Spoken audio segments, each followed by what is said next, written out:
Some years ago, Julie and I found ourselves in a situation we did not expect, we didn't see coming. It was a total surprise. We ended up being foster parents. It had never been on our radar at all. We'd never thought about it. We never prayed about it. But through a set of circumstances, a family that we knew, well, we thought we knew reasonably well, it turns out they were having some issues at home that we didn't know about. A school counselor became involved, then the Department of Children and Families in the city where we lived. And long story a little bit shorter, Mark and Alexis, they were brothers, 11 and 14 years old.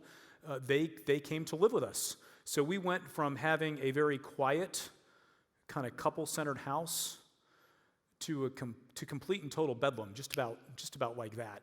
And I don't know what you know about the foster care system, but it's tough. If you've ever been in foster care or been a foster parent or been around that system at all, you know that it's just hard. I mean, on the one hand, you have these biological parents. They're maybe trying to do the best they can, but they've got issues, and somebody comes and takes their kid away. You've got foster parents who, in our case, had never actually had kids live in our house, so that was exciting. And then you've got the social workers for the department, and those people, is a broad category across the United States, overpaid, under-resourced, and they're not overpaid. They're underpaid. They are overworked, and they are under-resourced. And that was certainly our case dealing with these folks. But you know who that's hardest on? I got to think it's probably the kids. Because in this particular case, Mark or Alexis, one of them had gone in to talk to a counselor at school and told some things about the house, and then had another conversation, and the next thing they know, here's what actually happened. People that they don't know show up at their door, knock on the apartment door, and tell the kids, hey, you're going to get some things and you're going to come with us.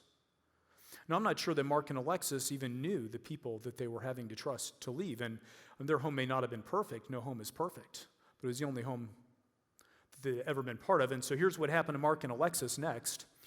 They had to go to a processing center, probably an office where there's some paperwork. And if you're an adult, you're used to going to an office for that kind of thing. But if you're a kid, that's got to be kind of intimidating. And then they were shipped from that center to another family all the way across town. It wasn't us. It was a family in a region of town that they didn't know. They even spoke a different language. And they were contemplating running away until another social worker knocks on the door, gets them, and brings them to our house. And at least they had a little bit of familiarity. They knew us. But you got to think, that transition from the point of view of an 11-year-old from a 14-year-old kid, how hard is that? I mean, as adults, we have a different set of experiences, a different set of resources. We have ways that can help us cope with that sort of change and think about it. But for a kid, I mean, you got to imagine. That's just really hard. Here's how traumatic that was. Alexis, the 11-year-old, we called him Cricket. We came up with a nickname for him, so we called him Cricket. And as soon as they put foster kids in your house, what you end up with is family counseling. I'd never done family counseling. So in just a couple weeks, I now have kids in my house. I'm dealing with the Department of Children and Families, which, if you know anything about me, that's not a system I did overwhelmingly well navigating. And now we're in family counseling. And here's what Cricket said about the first or second time we were in the counselor. They said, how are you feeling? He's like, oh, I love it at Ken and Julie's. He says, Julie's just like my mom. She tucks me in at night and tells me that she loves me, and Ken's pretty good too. This was just 2 weeks in. It wasn't always quite that smooth. And he says, but you know what I wish? He's like, when all this is over, can I live with Ken and Julie and with my mother? That's how the 11-year-old processed transition. Like in his mind, that was actually a possibility. And I know that transition can create a lot of emotions. It was a very confusing time. Think about the emotions that those kids must have had. Now, I'm guessing most of us have never been in foster care. Maybe nobody in this room has ever been in foster care, but we've all had sudden transitions. How many of you have ever been transitioned out of a job that you didn't see coming? Like you showed up at work and then you left work, but you left work early because they told you we don't need you anymore. And we have that, and there's emotions that come with that, right? I mean, it's a little sudden, it's a little startling, and I've had that happen to me a couple times. I've also left jobs on purpose, like it was my choice to leave, and even that kind of transition, that comes with some emotion. Maybe you've dropped a kid off at college, or maybe you're the kid that got dropped off at college. That's a different set of emotions, right? I got dropped off at college, And I was full of optimism and excitement. My mother and father, who dropped me off at college, I would not say that those were their emotions, especially since I didn't call them for like 2 weeks. Never occurred to me to do it. But years later, when I'm talking with my mom, she says, that time? She says, I cried on the way home. I'm like, really? I was like going to a party. Completely different experiences, right? Transitions. And we've all transitioned into different things. If you've gotten married or maybe gotten unmarried, you have a kid, your kid leaves, you are in undergraduate school, you go to graduate school. We had a great transition about 15 years ago when the phone rang early in the morning and a voice on the other end of the line said, hey, Mr. Schafer, I'm sorry to bother you so early. Would you like to be parents today? Well, that's a transition I didn't see coming. I went to bed without kids. By the end of the next day, I had one. There's a lot of emotions. And if we're honest, when we're processing transition, there's a lot of different things that we can feel. Some of them are good and some of them are bad. I wrote down a few just to make sure I've got them. Here we go. You might feel you're getting dropped off at college. You might feel excited. You might feel optimistic. You might be happy. You might be thrilled. Or maybe you have some kind of transition going on. It could be at work. It could be at home. Maybe your transition is uncertainty or fear. Maybe you got fired. You've got anger, resentment, terror. Transitions are tough, and there's a lot of emotion that comes with transition. And Julie and I were talking about that this week. We had lunch together on Friday. We live in the same house, but we don't have lunch together very often because our schedules are normally moving around. We're headed different places, different times. I happened to be working at home on Friday, and we took a few minutes and we sat down and we were talking about the church at Woodbine. And she said, this is a season of transition. We were talking about some of the successes that we've had, some of the opportunities, the challenges that are in front of us, the things that we can celebrate. And then I got to tell you, Julie is on Team Woodbine because this is what she said. Ken, your sermons, they're really heavy. She said, can you lighten up? We started at the first, and I started thinking about it. She's right. We started the first of the year. We started in creation. That's a pretty good story, right? Out of nothing, God creates something. That's really great. But then we went into sin. Not so awesome. Then we see Joseph being mistreated by his brothers. We have to talk about forgiveness. That's something we know that we need, but we don't necessarily want to extend.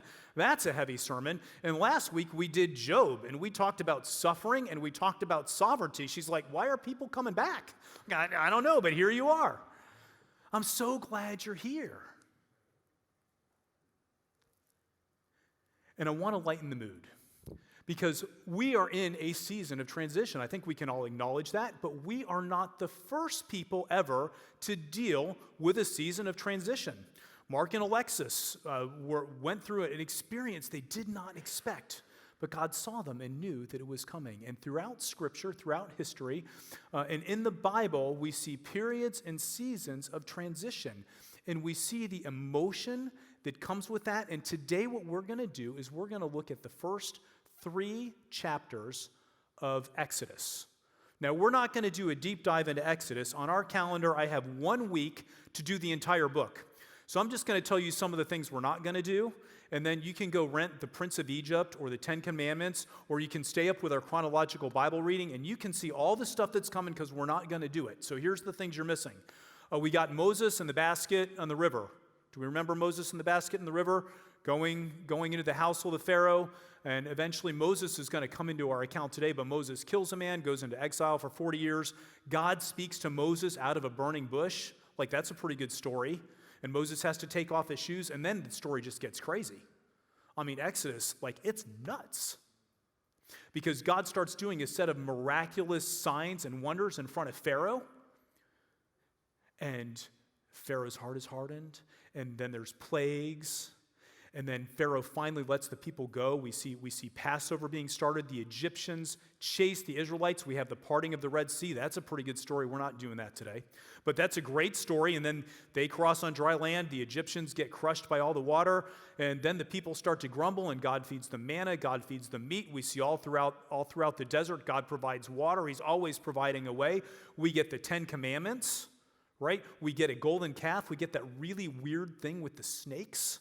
Like, there's a lot of stuff in the book of Exodus, and the people wander around in the desert for 40 years before finally making it to the promised land. If you have not read Exodus, let me tell you something. Pick up one of our chronological Bible reading bookmarks in the back and do that. We just started it this week. You can stay caught up. It's really, really good. But today we're going to focus in on just this one element, and it has to do with the start, how Exodus kind of starts. Because if you remember back 2 weeks ago, we talked about Joseph, and Joseph is sent ahead by God into Egypt to prepare a way for his family. He's going to prepare the entire region for a famine that's coming. And I want to pick this up right here in verse 6 of chapter 1. I'm not going to have you stand because this passage is really long, and you're going to get tired of standing, and you're going to wonder if I'm ever going to let you sit. So I am. I'm going to let you sit right now. We'll stand at the end of the service. And this is what it says in chapter 1, verse 6. It says, Joseph and all his brothers, all that generation, eventually died, as everybody does. But the Israelites were fruitful. They increased rapidly. They multiplied. They became extremely numerous so that the land was filled with them. Now stop right there for just a second, because you may remember that before Joseph, we had Abraham going back a few generations, and God had given this promise to Abraham. The promise was, you are going to be the father of a great nation. The people are going to be so numerous that it'll be like counting the stars in the sky. Promise fulfilled. We've got millions of Israelites in the land of Egypt, but a new king who did not know about Joseph came to power in Egypt. Now, it doesn't say here how long that was, but it's 400 years after Joseph and his family come into Egypt. 400 years later, we have a new Pharaoh, and he says to his people, look, the Israelite people are more numerous and more powerful than we are. Translation, I'm scared of them. So this is what we're going to do. We're going to deal shrewdly with them. Otherwise, they're going to get even bigger. And when a war breaks out, they're going to join our enemies. They're going to fight against us, and they're going to leave the country. So the Egyptians assigned taskmasters, slave drivers, over the Israelites to oppress them with forced labor. But the more they oppressed them, the more they multiplied and spread. So the Egyptians came to dread or hate or despise the Israelites. They worked the Israelites ruthlessly and made their lives bitter with difficult labor and brick, mortar, all kinds of field work. They ruthlessly imposed all this work on them. And it's at this point, the end of chapter 1 and the first part of chapter 2, that Moses enters the scene. Now, we know about Moses. Moses is the people that's going to lead, Moses is the person who's going to lead God's people out of Israel. And we see the account of him being born, of him surviving miraculously, of him being put into Pharaoh's household, that he has some level of royal standing, and eventually having to leave because he stood up in defense of one of his fellow Israelites who's being hassled by an Egyptian. So Moses, as the people are being oppressed, is in a completely different place. He's in the land of Midian, and this is what it says at the end of chapter 2. The Israelites who've been being mistreated, who've been doing forced labor, groaned because their labor was so difficult. They cried out. Their cry for help because of their difficult labor ascended to God. God heard their groaning. God remembered his covenant with Abraham and with Isaac and with Jacob. God saw the Israelites, and God knew. Meanwhile, it says in verse 3, Moses was shepherding the flock of his father-in-law Jethro, the priest of Midian, and an angel of the Lord appeared to him in a flame of fire within a bush. Indulge me for just a minute while I start my tea kettle. I want to look at this passage through the lens of how God sees our transitions, and how when we see our transitions the right way, we can look forward into the future instead of looking back into the past. And so as we think about our emotions in transition, what I would like you to think about is I'd like you to think about how the Israelites are feeling after being in Egypt for 400 years. remember that God had given a promise to their ancestor Abraham. They will be numerous. They will be fruitful. So when Israel came into Egypt at the time of Joseph, they came with great and tremendous expectation. They came with great and tremendous hope. It was a transition. It was a difficult transition. They left the land where they were, and they came into a new land. But the transition was filled with hope. And the other reason they were hopeful is because on the way from Canaan into Egypt, God spoke to Jacob, Joseph's father, in a dream, and he reaffirmed to Jacob that, yes, this is the direction that you are to take.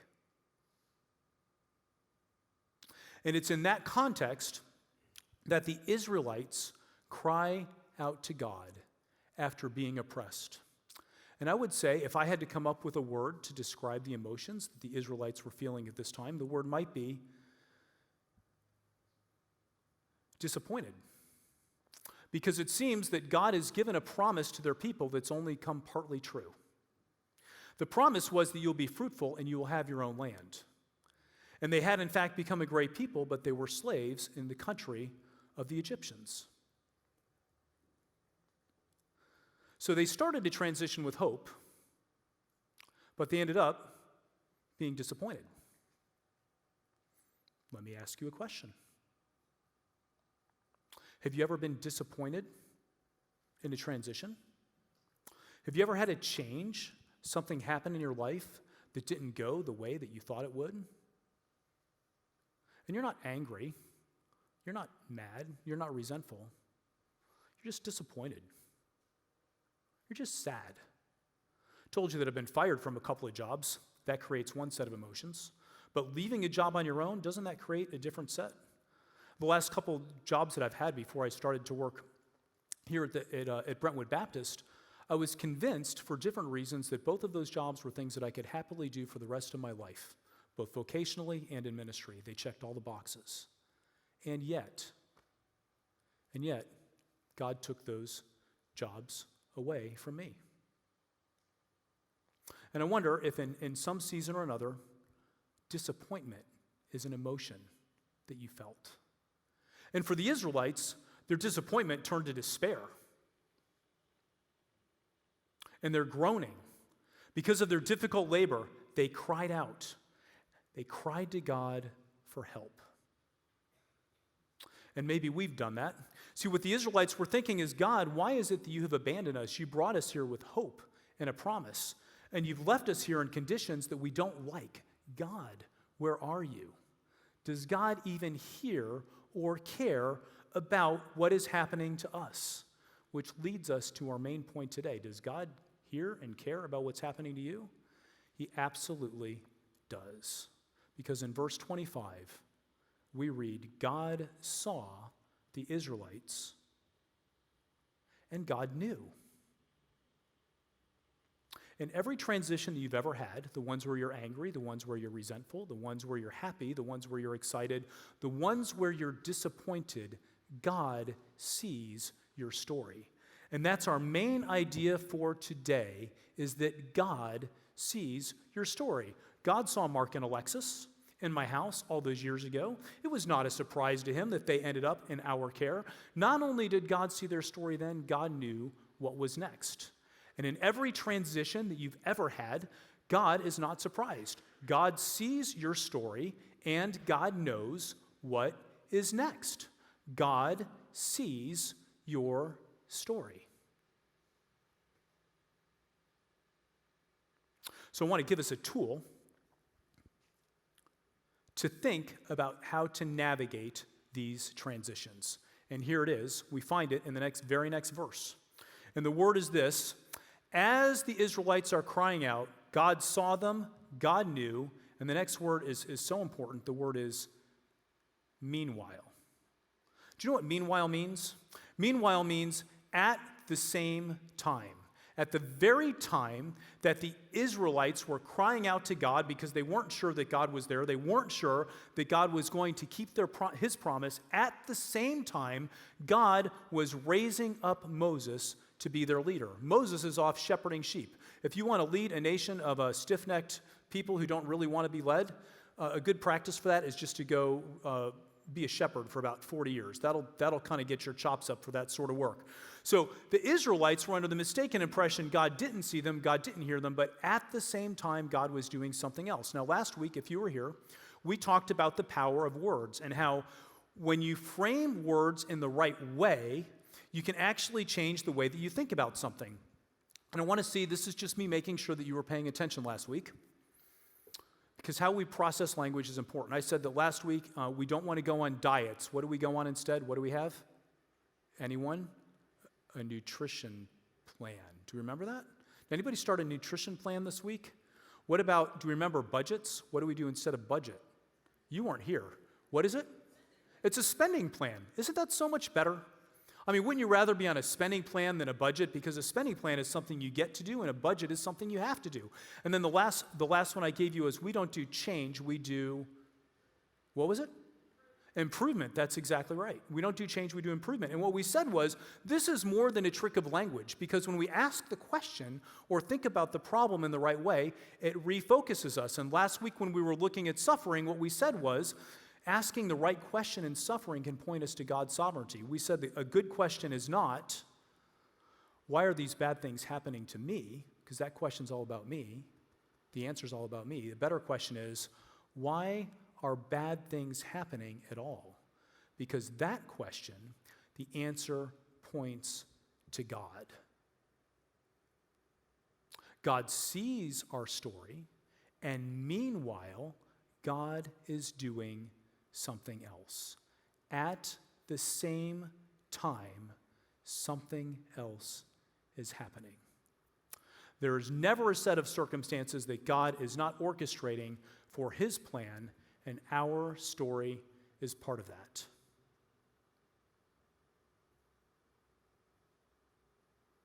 Now, the whole time I've been teaching, we've had the water heating up. And there's a couple reasons for this. One is that I really like tea. So if you'll indulge me, I'm going to make a little bit of tea here, but the other is just to illustrate a point. And the point is this. While I've been preaching, meanwhile, at the same time, we've been getting ready for tea. Now, I'm not God, but here's what I know. If I fill that thing full of water, it takes about 7.5 minutes to bring it to a boil. It takes just about that long. And it's almost done. So if I want to have tea sometime in the future, which I do, this will be about my 8th or 10th cup of tea today. I'm sorry, I've been up since 4. Good news, I switched to decaf. So if I want to have tea, I have to plan it at least 7.5 minutes ago. In fact, this just finished boiling.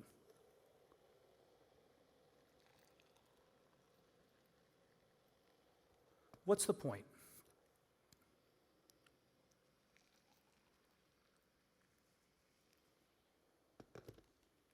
The point is simply this, that if God sees our stories at the same time, he is doing something else.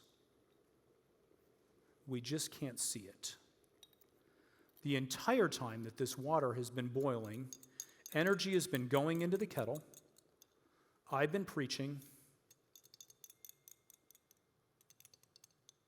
and the tea has been being prepared. You just couldn't see it.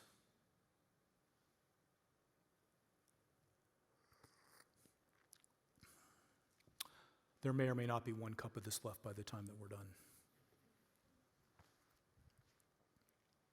Which brings us back to your story and your transitions. I want to give you one more reframe that will help us think about seasons of transition. And it's simply this: meanwhile is a powerful word. At the same time, God is doing something else. Here's a different one. This, I think, may be the most powerful reframe of all. I want to teach us to stop saying one word and start saying another word instead. And here's the word. I don't want us to use the word but. Here's what I mean. That's true, but. What does that phrase mean? Is it true or is it not true? What you just said is true, but now I'm actually going to give you a different opinion. You know what's a better word than that is and. That's true, and. Okay, that may be a little bit hard to grasp, so I'm going to give you a different example. Guys, you're gonna resonate with this one. I had a really great time at dinner last night, but let's just be friends, right? Okay, actually the guys aren't laughing. Maybe that was just me. I had a really great time at dinner last night, and I'd like to find the right ways to get to know you a little bit better. Sounds nicer, doesn't it? How about this one? We all have, those of us that have children. Son, you did a great job on that project, but I don't feel that you did your best. Does he feel like you did a great job or not? He doesn't. He doesn't. I think a better phrase would be, son, you did a great job on that project, and next time I want to work with you to make sure we do the best job you possibly can. Do you see the difference? Honey, I really love you, but you keep leaving the toilet seat up. I'm confused. Does she love him or does she not love him? We don't really know. Honey, I love you, and can we talk about that toilet seat just the one more time? And full disclosure, that has never been a conversation in my house because my mother raised me well.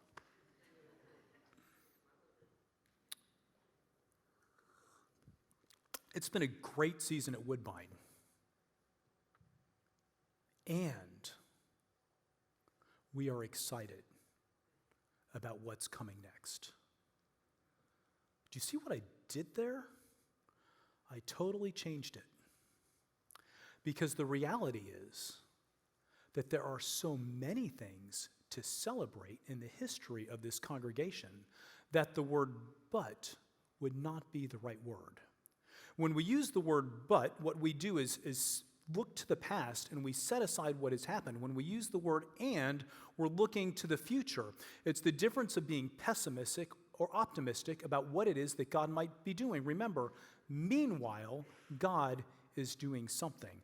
I'm excited about the history of this church, and I am excited about his future, and those things can live in my mind at the same time. What do we do in seasons of transition? We look to see what it is that God is doing in the meanwhile. I should do this every week.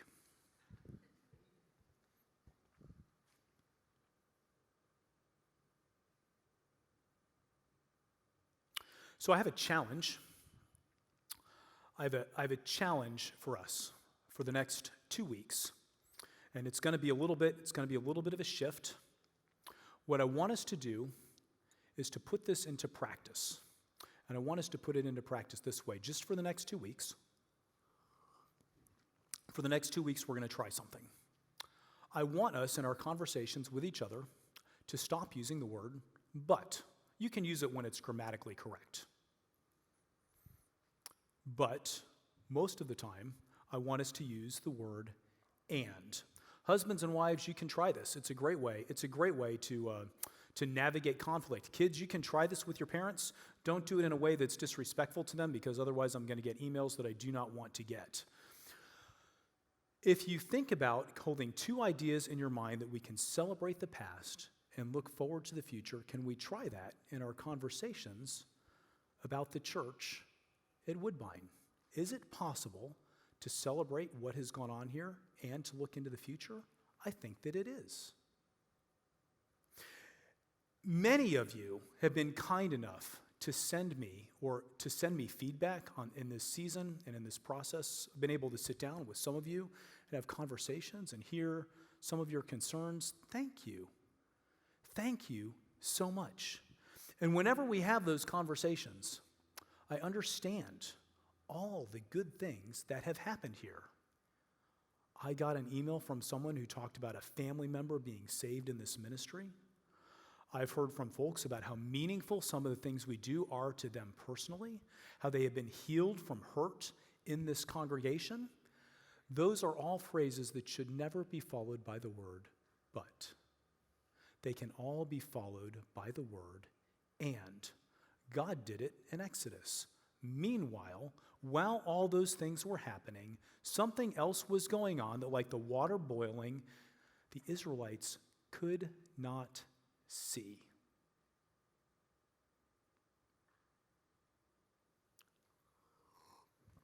Next week, Pastor Fadi is going to be with us. Now, Pastor Fadi is the master pastor of transition. This guy knows all about how to help congregations in seasons of change or transition navigate into the future. He has experience that I cannot hope to have and will probably never gain. We are wired very differently. Fadi is a man for whom I have a tremendous amount of love, honor, and respect. He's going to be here in our pulpit next week. And he is going to help us understand what is coming next for the church at Woodbine. We are actually quite fortunate to have a man like Fadi to help us navigate this transition.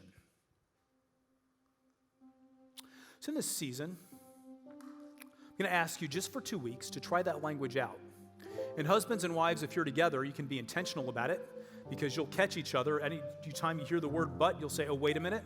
You can try changing that language. It'll open your mind into what it is that God has for you, not just in your seasons personally, but in this season of our congregation, in this season of our church. The Israelites were oppressed.